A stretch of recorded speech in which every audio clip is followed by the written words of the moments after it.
गांव ढंढूर के सामने बने डंपिंग स्टेशन पर हर रोज हो रही आगजनी को लेकर ग्रामवासी अब लामबंद होने लगे हैं। इसी के विरोध में ग्रामवासियों ने नगर निगम प्रशासन के खिलाफ मोर्चा खोल दिया। डंपिंग स्टेशन में कूड़े फेंकने के लिए आने वाले साधनों को बाहर ही रोक दिया गया है। हालांकि बाद में निगम के अधिकारियों ने ग्रामवासियों की समस्या के हल का आश्वासन दिया है।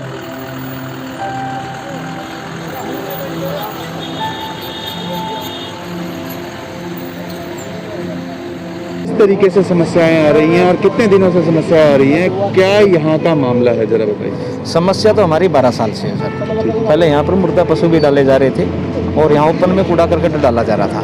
तब गांव वालों ने विरोध किया तो उस समय बात ये हुई थी कि हम मुर्दा पशु कभी भी नहीं डालेंगे भविष्य में और आगजनी नहीं होगी, मिट्टी से कवर कर दिया था इसको। बीच बीच में ये मुर्दा पशु डालते रहते हैं, फिर हम विरोध करते हैं, फिर मुर्दा पशु फिर बंद होते हैं, फिर आरोप ये लगाते हैं, हम कहते हैं कि भाई जो इनका इंचार्ज है वो देख रेख क्यों नहीं करते प्रॉपर तरीके से, क्योंकि उसमें क्या देखते जो हमने शहर में मुर्दा पशु डालने वाले को ठेका दिया वो गलती से डाल गया जी, फिर रिपोर्ट में ही आती तो वो भी तब हम गांव वाले इस तरह का विरोध करते हैं। तो और अब 8-10 दिन से यहाँ पूरा धुआं है जी 24 घंटे। अग्निशमन वालों को हम गाड़ी को फ़ोन करते हैं, वो 8-10 गाड़ियाँ आती हैं, लेकिन उनसे पूरा धुआं कवर नहीं हो पाता, क्योंकि धुआं कवर होगा जी यहाँ पर मिट्टी का पूरा कवर करने की वजह से, तब मिट्टी पूरे के कवर करेगी पूरे के इसके ऊपर, फिर धुआं नहीं होगा। और इसलिए हमने कई दिन से 5-7 दिन से हम इस समस्या से जूझ रहे थे। और अग्निशमन की गाड़ी भी अब दिवाली का जैसे सीज़न आ जाएगा तो ये गाड़ी मार्केट में लग जाएगी, जैसे राजगुरु मार्केट में है, पटाखा मार्केट में, तो उस समय तो गाड़ियाँ भी अवेलेबल नहीं हो पाती अग्निशमन की।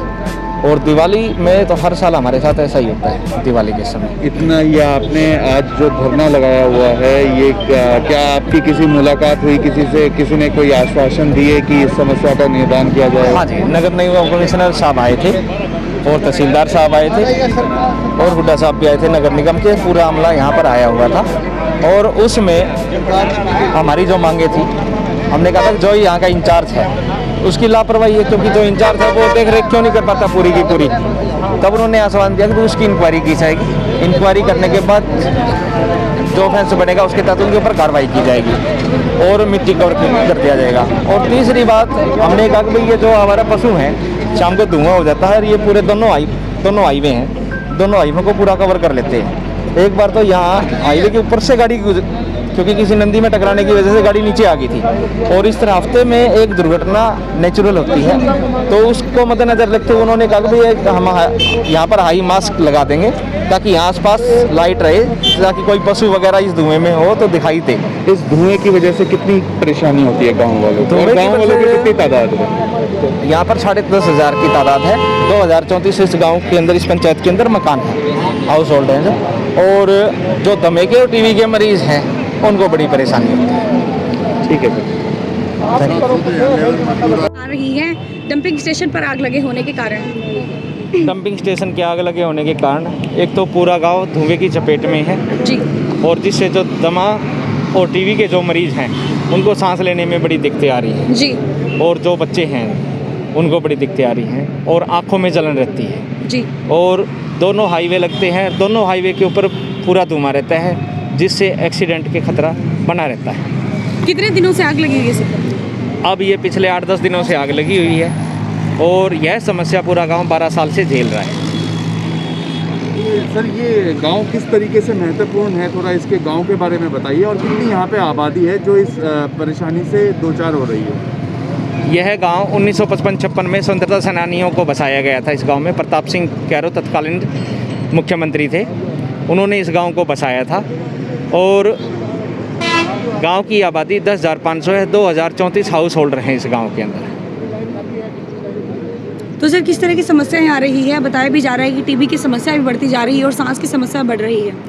और इसके साथ साथ ये हमने 7-8 साल पहले हमने तब धरना प्रदर्शन किया था जी। उस समय प्रशासन ने कहा था कि भाई यहाँ मुर्दा पशु नहीं डाले जाएंगे, क्योंकि पहले यहाँ पर मुर्दा पशु डाले जा रहे थे जी। और आपको आगे से आग नहीं लगेगी इसके अंदर, और यहाँ पर परमानेंट कर्मचारी नियुक्त कर दिया जाएगा, ताकि इसके अंदर आप देख रहे हो कि गेट के अंदर आवारा पशु बड़े रहते हैं और रोड के ऊपर घूमते रहते हैं। पहले यहाँ पर कट लगा हुआ था गांव का, हमने इस कट को इसलिए बंद करवाया क्योंकि जो नंदी वगैरह पशु थे वे धुआं होने की वजह से, और ये नंदी रोड के ऊपर आते थे, जो हाईवे के ऊपर से जो गाड़ियाँ स्पीड में टप रही थी, हफ्ते में एक एक्सीडेंट डेली हो रहा था। और इस समस्या को देखते हुए हमने प्रशासन से कहा था कि भाई यहाँ चौकीदार नियुक्त किया जाएगा। जैसे आज भी यही बात हुई भी चौकीदार लगेगा। आज हमने बात की तो 2 शिफ्ट लगी हुई है, बल्कि चौकीदार शिफ्ट होनी चाहिए 3, क्योंकि 24 घंटे का कार्यकाल होता है, 8-8 घंटे की शिफ्ट होती है। तो 8 घंटे गायब रहा आदमी, 8 घंटे गायब रहा, रात को वही समस्या जो कि तो बनी रहती है। और आज प्रशासन से हमारी ये मांग थी, जो भी यहाँ का जो इंचार्ज है उसके खिलाफ मुकदमा दर्ज किया जाए और इसको मिट्टी से कवर कर दिया जाए, क्योंकि ये 2 बार मिट्टी से कवर किया था। मिट्टी से कवर होने के बाद यहाँ आग नहीं लगती, जिस वजह से धुआं नहीं होता। तो क्या आज गांव में यहाँ पे कूड़ा डालने दिया गया? नहीं, आज कूड़ा नहीं डालने दिया गया। तो कमिश्नर साहब आपसे मिलकर गए हैं, किस तरह का आश्वासन उन्होंने दिया है आपको? कमिश्नर साहब ने आश्वासन दिया है कि हम मिट्टी ढकने का कार्य अभी से कर देंगे। अग्निशमन की गाड़ियाँ हमने अंदर जाने दी है और मिट्टी ढकने का कार्य जैसे ही शुरू हो जाएगा हम अपना धरना यहाँ से उठा लेंगे।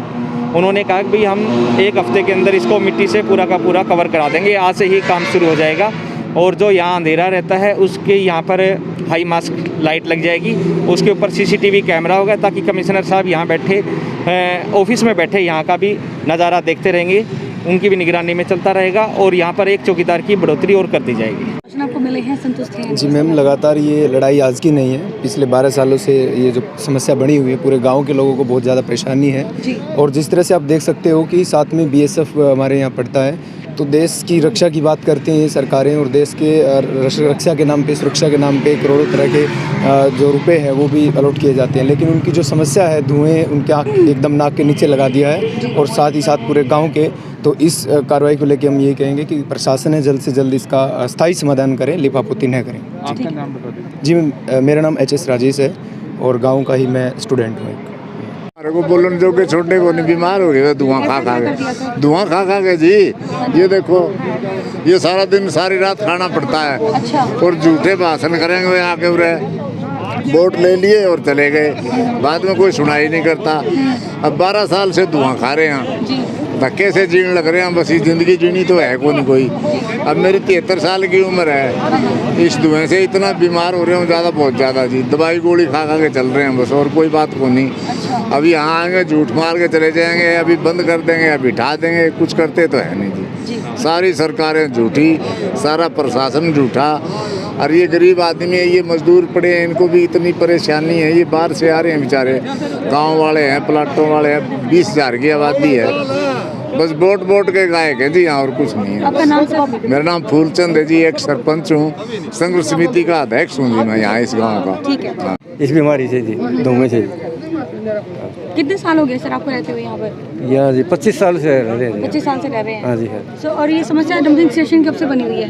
ये तो 10-12 साल हो गए जी। अच्छा। हाँ, ज़्यादा दिक्कत हो रही है। अगर धरना प्रदर्शन करने के बाद भी प्रशासन आपकी मांगों को नहीं सुनता है, ना ही किसी प्रकार की कोई कार्रवाई करता है, तो गाँव वाले किस तरह की रणनीति लेकर चलेंगे आगे? वो फिर धरना रखेंगे और क्या कर सकते हैं गाँव वाले तो। ठीक है। जो गांव के चुनिंदा लोग हैं उनकी 5 लोगों की कमेटी बना देंगे हम, और इस आंदोलन को और आगे बढ़ाएंगे। और ये कचरे की जो तमाम गाड़ियां खड़ी हैं इनको हम बढ़ने नहीं देंगे, ये अपना कचरा इस हार में डालें।